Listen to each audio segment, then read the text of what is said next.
നിയമസഭാ തെരഞ്ഞെടുപ്പിൽ അട്ടിമറി മുന്നേറ്റവുമായി ബിജെപി. ആദ്യ ഫലസൂചനകൾ പുറത്തുവന്നപ്പോൾ തന്നെ ബിജെപി മുന്നേറ്റം ആരംഭിച്ചു. ഏറ്റവും ഒടുവിലത്തെ ഫലസൂചനകൾ പ്രകാരം ബിജെപി 45 സീറ്റുകളിൽ ലീഡ് ചെയ്യുന്നു. ആം ആദ്മി പാർട്ടി 24ഇടത്തും കോൺഗ്രസ് ഒരിടത്തും മുന്നിലാണ്. എക്സിറ്റ് പോൾ ഫലങ്ങൾ ശരിവയ്ക്കുന്ന തരത്തിലാണ് ബിജെപിയുടെ മുന്നേറ്റം. ഡൽഹിയിലെ 11 ജില്ലകളിലായി 19 വോട്ടെണ്ണൽ കേന്ദ്രങ്ങളാണ് സജ്ജീകരിച്ചിരിക്കുന്നത്. 60.54% പോളിംഗാണ് ഡൽഹിയിൽ രേഖപ്പെടുത്തിയത്. ഡൽഹിയിലെ വോട്ടെണ്ണലിന്റെ കൂടുതൽ വിവരങ്ങളുമായി സീനിയർ കറസ്പോണ്ടന്റ് PS വിനയ ചേരുകയാണ്.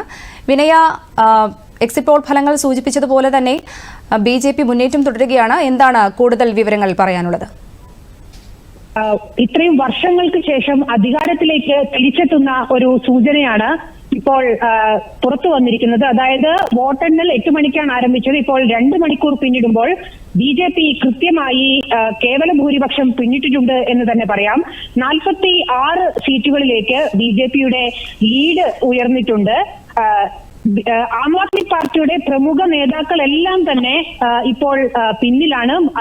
മുഖ്യമന്ത്രി ആയിരുന്ന അരവിന്ദ് കെജ്രിവാൾ ഉൾപ്പെടെ എല്ലാവരും പിന്നിലാണ് എന്നുള്ള കാര്യമാണ് ഇപ്പോൾ പുറത്തു വന്നുകൊണ്ടിരിക്കുന്ന റിസൾട്ടുകളിൽ ഉള്ളത്.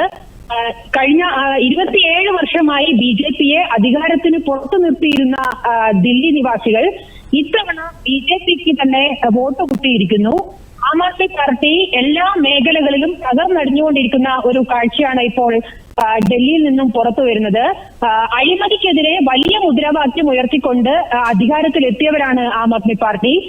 2014-ലും 2019-ലുമെല്ലാം മുഴുവൻ ലോക്സഭാ സീറ്റുകളിലും BJPക്ക് നൽകി BJPയെ ജയിപ്പിച്ചപ്പോൾ ഡൽഹിക്കാർ ആം ആദ്മി പാർട്ടിയാണ് നിയമസഭയ്ക്കായി തെരഞ്ഞെടുത്തത്. ആ സമയത്തൊന്നും തന്നെ നിയമസഭയിൽ BJPക്ക് ഒരു പ്രാതിനിധ്യം നൽകാനോ അല്ലെങ്കിൽ അധികാരം BJPക്ക് കൊടുക്കാനോ ഡൽഹിക്കാർ തയ്യാറായിരുന്നില്ല.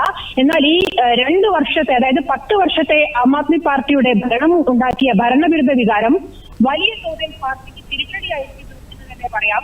ന്യൂഡൽഹി മണ്ഡലത്തിൽ മത്സരിക്കുന്ന അരവിന്ദ് കെജ്രിവാൾ ഉൾപ്പെടെ എല്ലാവരും പിന്നിലാണ്. ഉപമുഖ്യമന്ത്രിയായിരുന്ന മനീഷ് സിസോദിയ അദ്ദേഹത്തിന്റെ സിറ്റിംഗ് മണ്ഡലമായിരുന്ന പട്പട്ഗഞ്ചിൽ വലിയ ജനവിരുദ്ധ വികാരമുണ്ട് എന്ന് മനസ്സിലാക്കിക്കൊണ്ട് അദ്ദേഹം ജംഗ്പുരയിലേക്ക് മാറിയിരുന്നു.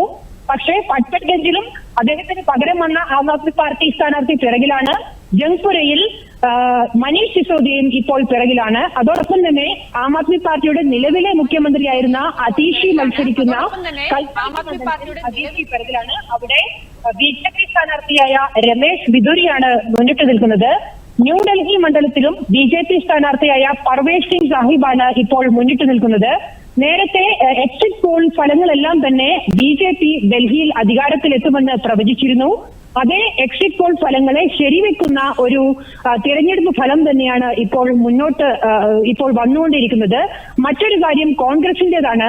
കഴിഞ്ഞ 2 തിരഞ്ഞെടുപ്പുകളിലും കോൺഗ്രസിനെ 0-ൽ ഡൽഹിക്കാർ ഇത്തവണ കോൺഗ്രസിന് ഒരു അക്കൗണ്ട് തുറക്കാനുള്ള ഒരു സാഹചര്യം ഉണ്ടാക്കിയിരിക്കുന്നു. ഒരു സീറ്റിൽ കോൺഗ്രസ് സ്ഥാനാർത്ഥി മുന്നേറുന്നുണ്ട്. മിക്കവാറും ആ സീറ്റിൽ കോൺഗ്രസ് സ്ഥാനാർത്ഥി വിജയിക്കുക തന്നെ ചെയ്യും. BSP സ്ഥാനാർത്ഥിയും ഒരു സീറ്റിൽ മുന്നിട്ട് നിൽക്കുന്നുണ്ട്. ആ സീറ്റിലും വിജയിക്കും എന്ന് പറയാവുന്ന രീതിയിൽ ഒരു ഭൂരിപക്ഷത്തിലേക്ക് BSP സ്ഥാനാർത്ഥി എത്തിയിട്ടുണ്ട്. എന്തായാലും വലിയ രീതിയിലുള്ള ഒരു പ്രചാരണത്തിന് ശേഷമാണ് ഡൽഹി തെരഞ്ഞെടുപ്പിലേക്ക് പോയത്. BJP പതിവ് രീതികളെല്ലാം തന്നെ വിട്ടുകൊണ്ട് ആം ആദ്മി പാർട്ടിയുടെ ഭരണ പരാജയങ്ങൾ ചൂണ്ടിക്കാട്ടിയാണ് ഇത്തവണ തെരഞ്ഞെടുപ്പിനെ നേരിട്ടത്. മറ്റൊരു പ്രധാനപ്പെട്ട കാര്യം ശ്രദ്ധിക്കേണ്ടത് ന്യൂനപക്ഷ മേഖലകളിൽ ഉണ്ടായിരിക്കുന്ന കൃത്യമായ ഒരു ജനങ്ങളുടെ ഒരു പ്രതികരണമാണ്. ന്യൂനപക്ഷങ്ങൾക്ക് വലിയ ശക്തിയായിരിക്കുന്ന എല്ലാ മണ്ഡലങ്ങളിലും, അതായത് 23ഓളം നിയമസഭാ മണ്ഡലങ്ങളിൽ ന്യൂനപക്ഷങ്ങൾ വലിയ സ്വാധീനമാണ്. ആ മണ്ഡലങ്ങളിലെല്ലാം തന്നെ BJP സ്ഥാനാർത്ഥികളാണ് മുന്നിട്ട് നിൽക്കുന്നത്. അതുകൊണ്ട് തന്നെ മണ്ഡലങ്ങളിലെല്ലാം തന്നെ BJP സ്ഥാനാർത്ഥികളാണ് മുന്നിട്ട് നിൽക്കുന്നത്.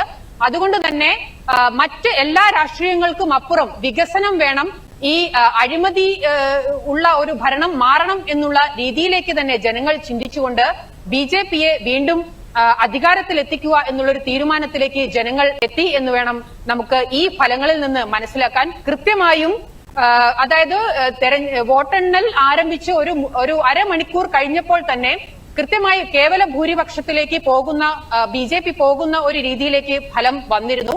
ആ രീതിയിൽ തന്നെയാണ് ഇപ്പോഴും ഈ ഫലം മുന്നോട്ട് പോകുന്നത് BJP ഡൽഹിയിൽ ഭരണം പിടിച്ചു എന്ന് തന്നെ പറയാവുന്ന ഒരു സ്ഥിതിയാണ് നിലവിൽ ഉള്ളത്.